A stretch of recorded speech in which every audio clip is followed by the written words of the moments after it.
અને મહત્વપૂર્ણ સમાચારની વાત કરીએ તો બનાસકાંઠાના ધાનેરાની જાડી પ્રાથમિક શાળા નંબર 2ના વિદ્યાર્થીઓ ખુલ્લામાં બેસીને અભ્યાસ કરવા મજબૂર બન્યા છે। શિયાળાની કડકડતી ઠંડીમાં બહાર બેસીને ધોરણ 1 થી 8ના વિદ્યાર્થીઓ અભ્યાસ કરી રહ્યા છે। જાડી સરકારી પ્રાથમિક શાળા નંબર 2માં 7 ઓરડાની ઘટ હોવાથી 2 પાડીમાં વિદ્યાર્થીઓ અભ્યાસ કરી રહ્યા છે। બીજી તરફ આ પ્રાથમિક શાળામાં 12 શિક્ષકોના મહેકમ સામે માત્ર 5 શિક્ષકો હોવાથી શિક્ષણ કાર્ય કરવું પણ મુશ્કેલ બન્યું છે। જો કે ગ્રામજનોની રજૂઆત બાદ પૂર્વ મંત્રી હરજીવનભાઈ પટેલે શિક્ષણ મંત્રીને પત્ર લખીને રજૂઆત કરી છે। શાળાનો પ્રશ્ન સાહેબ 2 વર્ષથી જર્જરિત ઓરડાઓ પાડી નાખવામાં આવેલ છે। 2 વર્ષ થઈ ગયા, આજ તારીખ સુધી બન્યા નથી।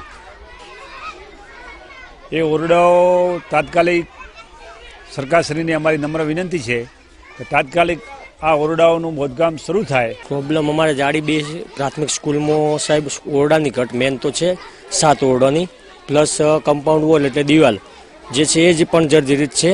અને પ્લસ મોટા પ્રમાણમાં તો મુખ્ય પ્રશ્ન તો 2 પાળી જે શિક્ષકની ઘટ છે 7 એ બાબત, એટલે છોકરાને આવવા જવામાં શિયાળાની કડકડતી ઠંડીમાં ખૂબ મુશ્કેલ પડે, નાના ભૂલકાઓ આવી શકતા નથી।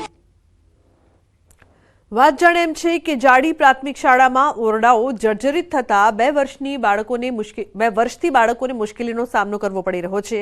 ધોરણ 1 થી 8ની શાળામાં માત્ર 4 જ ઓરડા હોવાથી શાળા 2 પાડીમાં ચલાવવી જરૂરી બની છે। 375 જેટલા બાળકો ઓરડા વગર ભણવા મજબૂર બન્યા છે। તો બીજી તરફ શાળાની પ્રોટેક્શન વોલ પણ જર્જરિત હાલતમાં જોવા મળી રહી છે।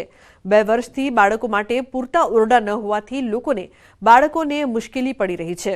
જાડી પ્રાથમિક શાળામાં 7 ઓરડા અને 7 કાયમી શિક્ષકોની ઘટની શિક્ષણ મંત્રીને પણ રજૂઆત કરાઈ છે। ત્યારે વહેલી તકે સમસ્યાનું નિરાકરણ થાય તેવી ગ્રામજનોની માંગ ઉઠી છે।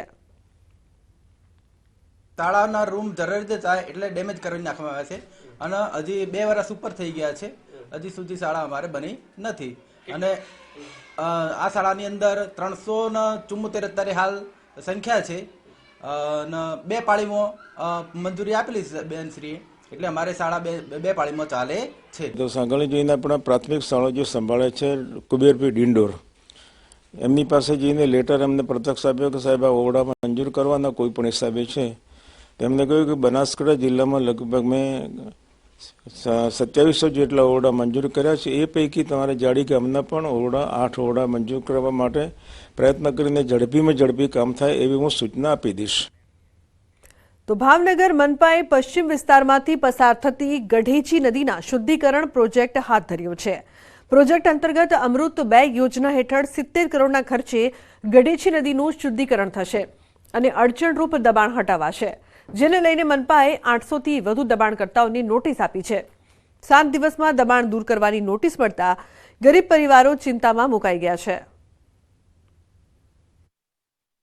અમે જોતું તો એટલું આપી દીધું છે ને, અને હવે અમારે ક્યાં જાવ, અત્યારે બધું પાડવાનું કે છે।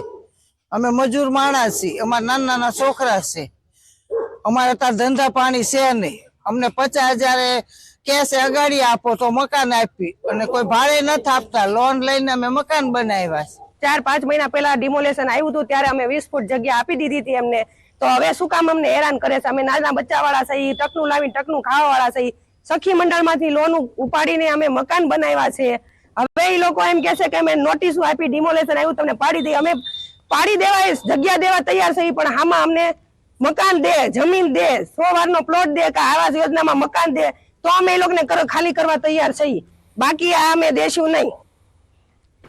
તો મનપાએ ગૌરીશંકર તળાવથી ક્રીક સુધીના વોટર બોડીના બંને કાંઠે રહેતા 819 આસામીઓને નોટિસ ફટકારી। ઉપાધ્યાય સાહેબે જયારે બોર્ડર મળી ત્યારે સ્વતંત્ર 30 મીટરમાં લોકોએ પોતાના મકાન પાડી દીધા છે, છતાં પણ આ લોકોને સંતોષ નથી। મને એટલું લાગે છે કે આ લોકોને ગરીબી હટાવવામાં રસ નથી, ગરીબોને હટાવવામાં રસ છે, પણ અમે કોઈ પણ હિસાબે આ મકાનો પાડવા દેવાના નથી। હા, વૈકલ્પિક મકાનો આપે તો અમને વાંધો નથી, તો અહીંયા બધું અમે સાથે છીએ, પણ આ ગરીબ માણસોના પડખે ભાવનગર શહેર કોંગ્રેસ સમિતિની પડખે છે અને રહેવાની છે। ભાવનગર મહાનગરપાલિકાના વિકાસલક્ષી કામો માટે માન્ય નામદાર કોર્ટના ગાઈડન્સ મુજબ અમે કામ કરી રહ્યા છીએ। આગામી દિવસોમાં એમની જે માંગણીઓ છે એ કમિશનર પાસે રજૂ કરવામાં આવી છે. સરકાર પાસેથી માર્ગદર્શન મેળવીને આગળની કાર્યવાહી કરવામાં આવશે. તો જૂનાગઢના ખડિયા ગામ નજીક આવેલ ભક્ત કવિ નરસિંહ મહેતા યુનિવર્સિટીના નવા ભવનનું કામ છેલ્લા ઘણા સમયથી ચાલી રહ્યું છે, છતાં નવા ભવનનું કામ પૂર્ણ થયું નથી.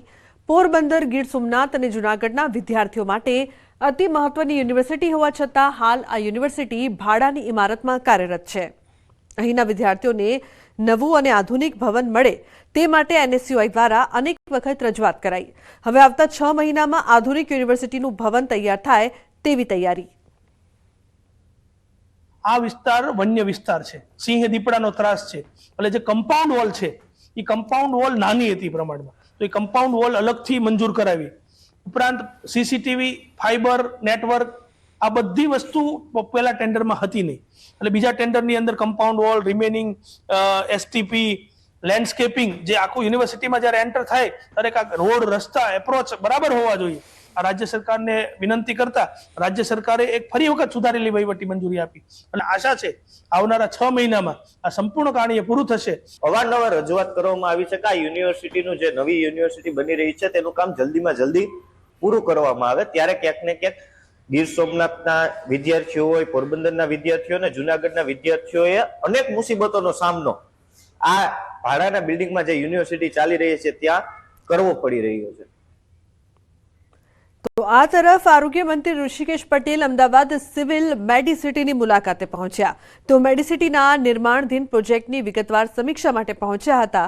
તેઓ સાથે આરોગ્ય સચિવ ધનંજય દ્વિવેદી, આરોગ્ય કમિશનર હર્ષદ પટેલ પણ હાજર રહ્યા. મેડિસિટીની તમામ હોસ્પિટલના વડા, PIQના વડા પણ બેઠકમાં ઉપસ્થિત રહ્યા હતા.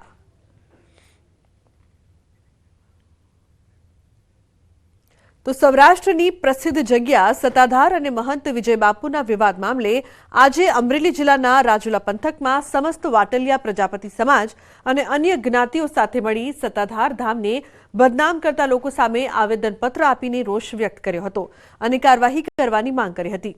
રાજુલા માર્કેટિંગ યાર્ડથી પ્રાંત કચેરી સુધી બાઇક રેલી યોજી આવેદનપત્ર આપી કડક કાર્યવાહી કરવાની માંગ કરી હતી. આગામી દિવસોમાં કડક કાર્યવાહી કરવામાં નહીં આવે તો મહિલાઓ પણ આ બાબતે વિરોધ કરશે. જ્યાં અમુક તત્વોએ અમારા જે મહંત છે એના વિશે આક્ષેપોને એવું કર્યું છે, અમારી લાગણીનું ધર્મસ્થાન છે.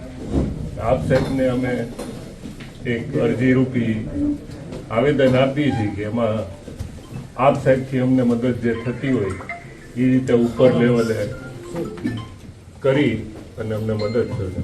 આવા પવિત્ર જગ્યા ઉપર ખોટા આક્ષેપ કરી અને અમારા આસ્થાનું કેન્દ્ર એવા વિજયબાપુ ઉપર ખોટા આક્ષેપો કરી અને જગ્યાને બદનામ કરવાનું જે પક્ષતંત્ર થઈ રહ્યું છે. આજના સમયમાં સનાતન ધર્મ ઉપર આવા ઘા થઈ રહ્યા છે. એક પછી એક જગ્યાઓ અને સંતો ઉપર ખોટા આક્ષેપો કરી અને સનાતન ધર્મને બદનામ કરવાનું એક મોટું પક્ષતંત્ર રચાઈ રહ્યું હોય એવું અમને લાગે છે. તો સુરતમાં ડાયમંડ ઉદ્યોગમાં આવેલી મંદીના કારણે 14 જેટલા પરિવારના બાળકોએ શાળા છોડી.